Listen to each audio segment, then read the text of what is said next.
UP तक में हमारे साथ चर्चा में जुड़ रहे हैं आम आदमी पार्टी के राज्यसभा सांसद संजय सिंह। आइए उनसे बात करते हैं, क्योंकि हम हैं हाथरस में और हाथरस की रेप पीड़िता के परिवार से मिलने आए थे। संजय सिंह जी, आप मुलाकात करने आए, लगातार एफआईआर भी दर्ज हो रही हैं। प्रशासन ने तमाम राजनीतिक दलों के खिलाफ और कार्यकर्ताओं के खिलाफ भी एफआईआर दर्ज की है। कल योगी जी ने भी चेतावनी दी है कि इस पर सियासत ना हो।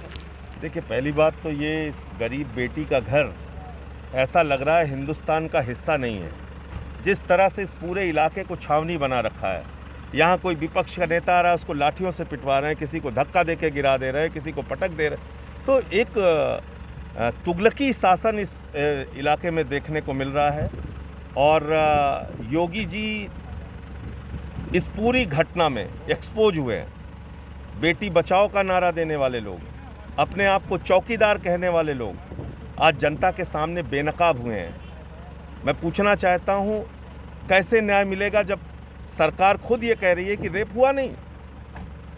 उस गुड़िया ने मरने से पहले बयान दिया, उसके बयान को ना मानने का क्या कारण है आपके पास? 22 सितंबर को मेडिको लीगल की रिपोर्ट है जिसमें रेप की पुष्टि है। उस मेडिको लीगल को ना मानने का क्या कारण है आपके पास? और 96 घंटे के बाद किसी फॉरेंसिक रिपोर्ट का कोई मतलब नहीं रहता, नमूना अगर लिया जाए तो।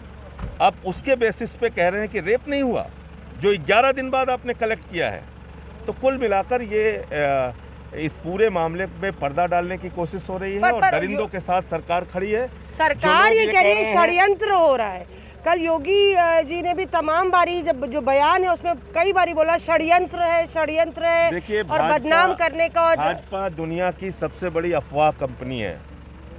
और मुझे कल ये बात योगी जी के मुंह से सुन के बड़ी हंसी आ रही थी।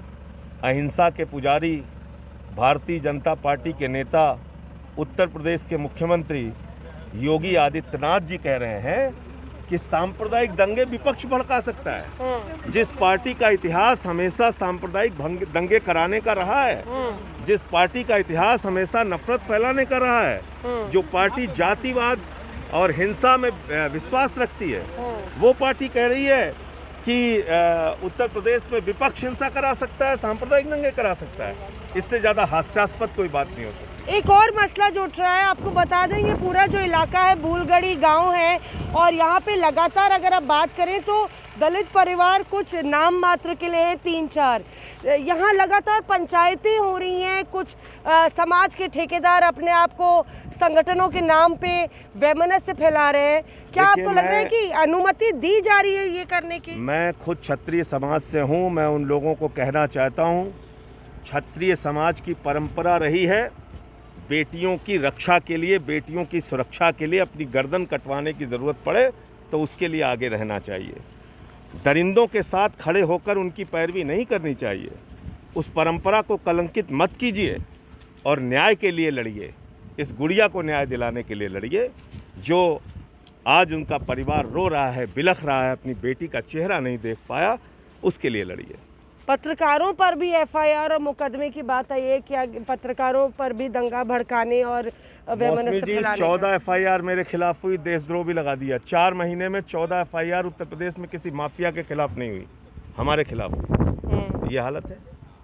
आपको लगता है कि सुरक्षा वायु श्रेणी की सुरक्षा की बात की है? वायु श्रेणी की सुरक्षा परिवार को मिलनी चाहिए। केस यहाँ से ट्रांसफ़र होना चाहिए और सुप्रीम कोर्ट के जज की मॉनिटरिंग में पूरी जाँच होनी चाहिए। तो लगातार आज तक ये पूछता है आज तक हाथरस का सच कब तक, और उसी के मद्देनज़र हम लोग एक ग्राउंड कवरेज कर रहे हैं। उत्तर प्रदेश में जिस तरह से इस पूरे मसले को लेकर सियासत हो रही है, तमाम सियासी दल आ रहे हैं और अपनी अपनी राजनीतिक रोटियां भी सेक रहे हैं। कई लोग ऐसे हैं जो कई संगठन आए हैं इनकी मदद के लिए, पर सबसे ज़्यादा किरकिरी अगर किसी की हुई है तो वो है उत्तर प्रदेश सरकार की, क्योंकि जिस तरह से यहाँ का शासन और प्रशासन तंत्र लगातार मामले को रफा दफा करने में लगा था, वो कहीं ना कहीं उनको उल्टा पड़ा है। कैमरा पर्सन शकील अहमद के साथ मौसमी सिंह, हाथरस।